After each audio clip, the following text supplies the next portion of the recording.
สวยถ้าเองช้างกางเกงขากล้วยคนสวยไม่ต้องมาคอยหาเจ้าบ้านเย็นคิดไปเด่นในกรุงเลิศลอยอยากจะทิ้งข้าให้เศร้าหงอยข้าจะไม่คอยขวางตา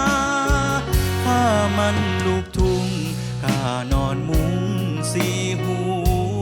ข้าพูดเองมึงกู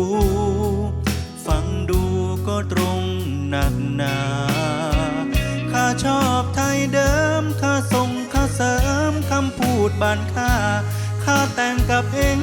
เป็นของข้าใครเรียกพัญญาแต่ข้าเรียกเมี